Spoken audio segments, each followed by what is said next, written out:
In this video, you will learn how to graph a piecewise function. We will start by graphing the following piecewise function. f of x equals x plus 2 if x is less than 1. F of x equals 0.03 times the quantity x minus 1 cubed plus 5 if x is greater than or equal to 1. Before we begin, we want to make sure that the plots are off. So we'll come up here and we'll select y equals, and notice none of these are highlighted, the plot 1, plot 2, and plot 3. If they were highlighted, you would go up to any one of the specific plots and select enter, and that will unhighlight it. Now you want to make sure that you follow this particular notation when entering any piecewise function, or else your graph will be incorrect or you may get an error. We will begin by entering x plus 2 first with its restricted domain. So you need to put the function in grouping symbols. X plus 2, and then close the grouping symbol. And then we're going to use the division symbol to separate the function and the particular interval. So now we're going to put the interval in grouping symbols as well. So this says when x is less than 1.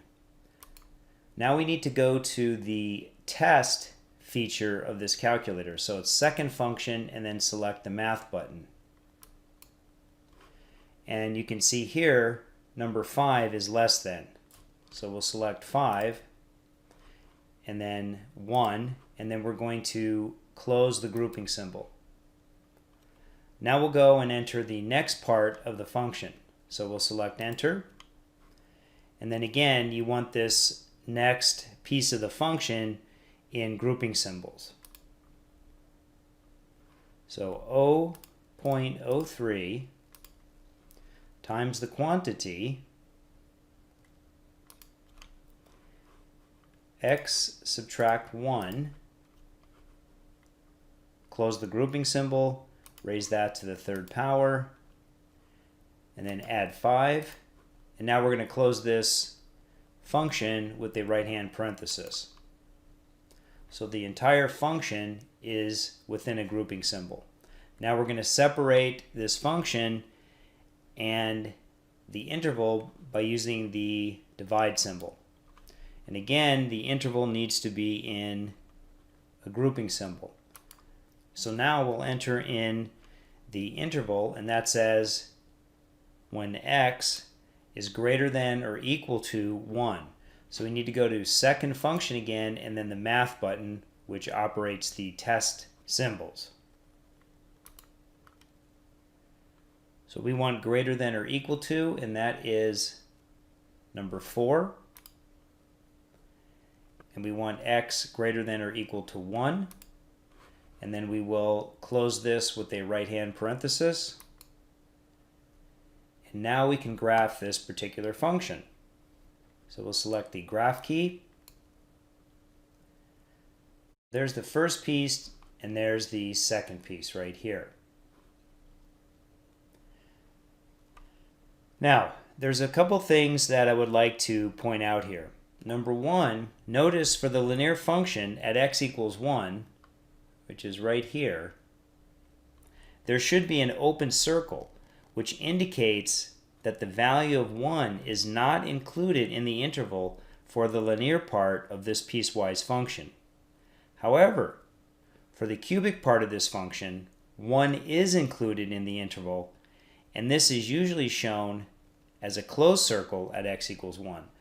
So there should be a closed circle right here, and then right here there's an open circle. Open circle means it does not include that particular point. A closed circle means that it does include that particular point. Now notice that we have two pieces. Here's the linear portion, and here's the cubic portion. Now let's say that we get rid of the restrictions on each particular function. In other words, we're going to graph each function over its entire domain. So let's do that. I'm going to select y equals, and now I'm just going to input the functions without any restrictions. So let's start that at y4. So x plus 2, and we'll move down, and we'll enter in 0.03 times x subtract 1, that's raised to the third power, and then we'll add 5. So let's graph this, and what's going to happen is you will see both functions without any restrictions. So here's the linear function, and here's the cubic function. Now when we restrict the domain for each function, let's go back here, and then we will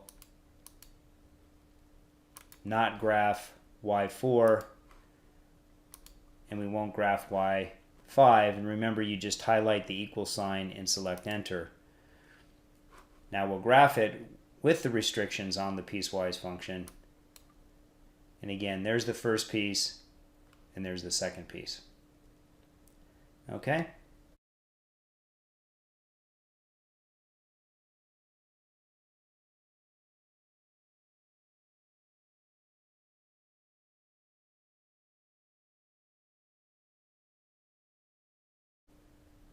All right, let's graph another piecewise function. Let's go into y equals, and we will clear all of this.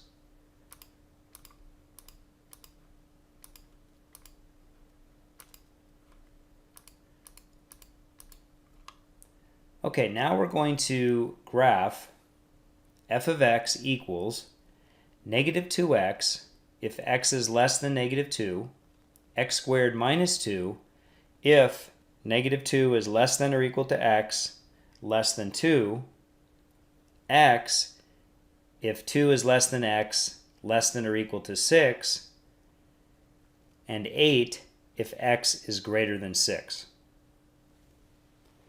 So we're going to use the same notation, and that is we need to put each function in parentheses, and then we're going to separate that with a division symbol and then put in each particular restriction for each part of the function. And the inequalities need to be in parentheses.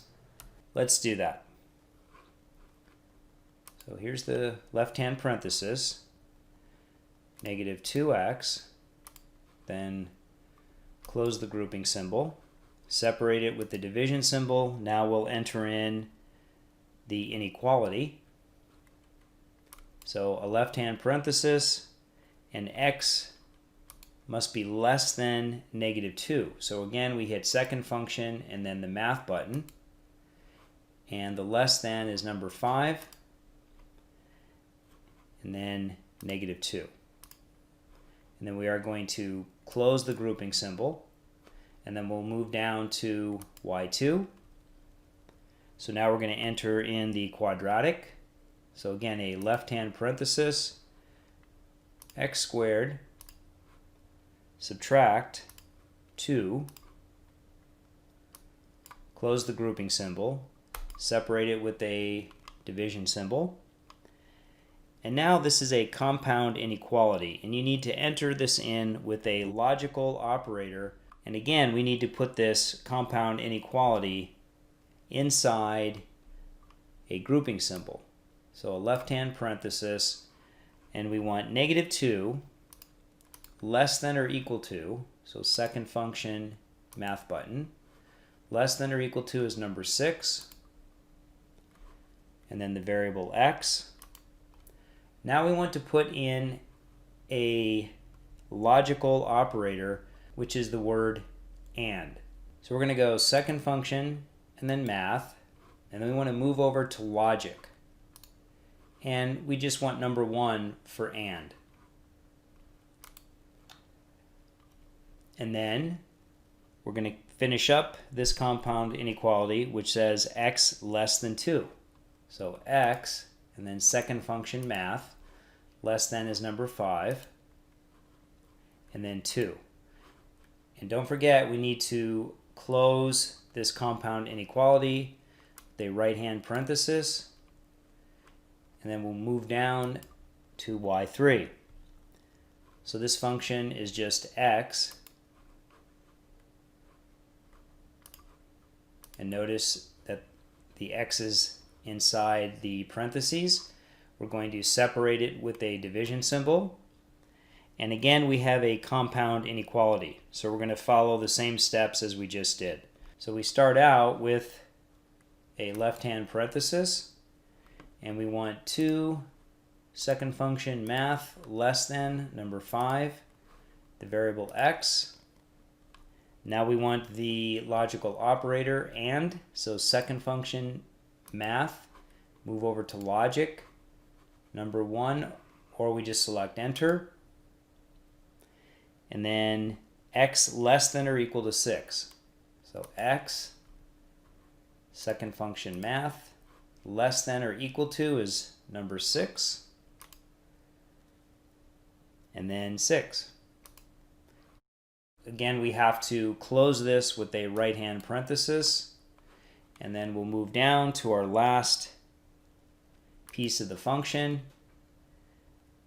and that just says 8. So again, the 8 is within the parentheses. And then now we separate that with a division symbol, and we want x greater than 6.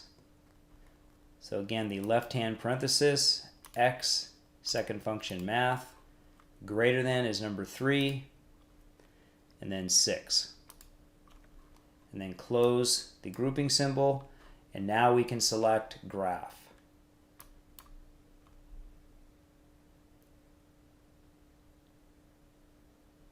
So that's good. We did not get any type of error, which means we inputted this correctly.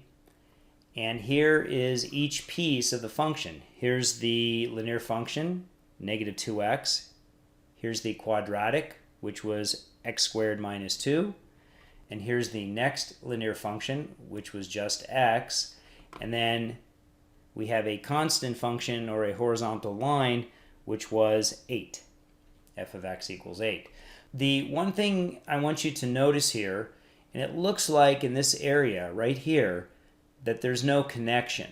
And there actually is. So the first thing I want to do is do a zoom box. So I select zoom, and then number 1,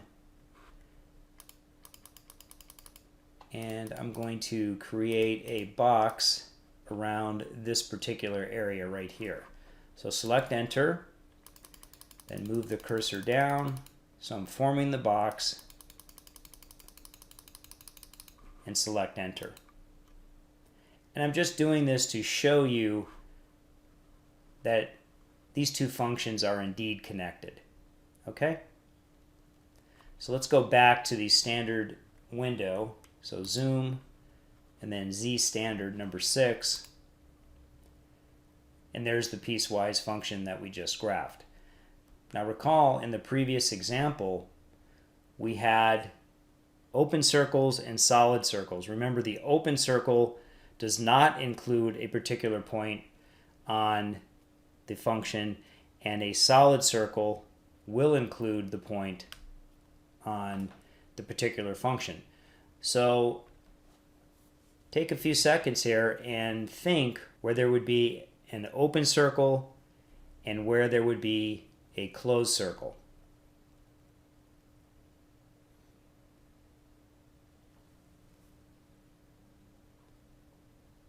Well, first, right here, if you look at the inequality for this piece of the function, which is negative 2x, it says x less than negative 2. So at negative 2, there should be a hollow dot here because it does not include negative 2. So I called it a hollow dot. You can also say an open circle. All right? Then, for the quadratic part, it says negative 2 is less than or equal to x. Well, here's negative 2, and it does include it because it says less than or equal to. So this will be a solid dot right here. Then the function goes right to this point at x equals 2. Well, we're still on the quadratic, and it says x less than 2. But then, for the next piece of this function, it's a linear function which says f of x equals x. So I want to show you something.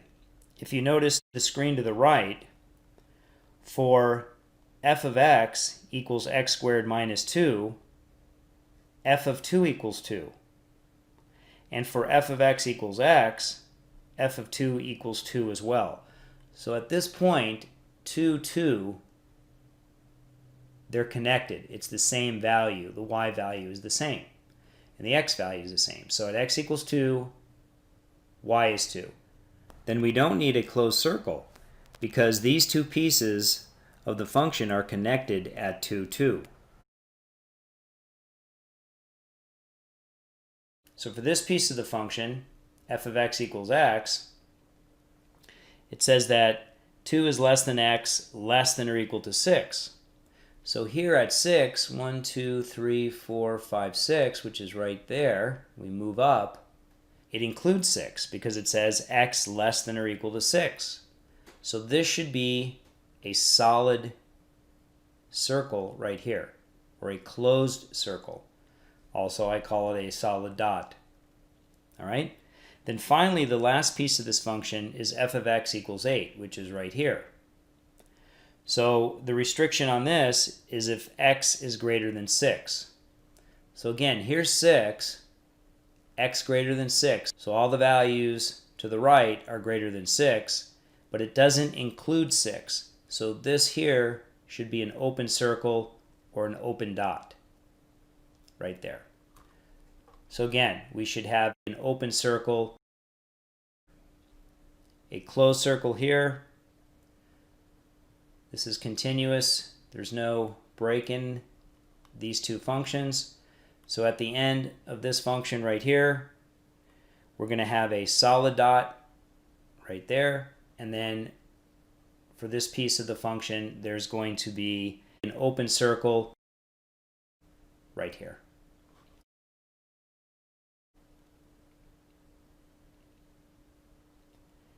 This concludes the video on graphing piecewise functions.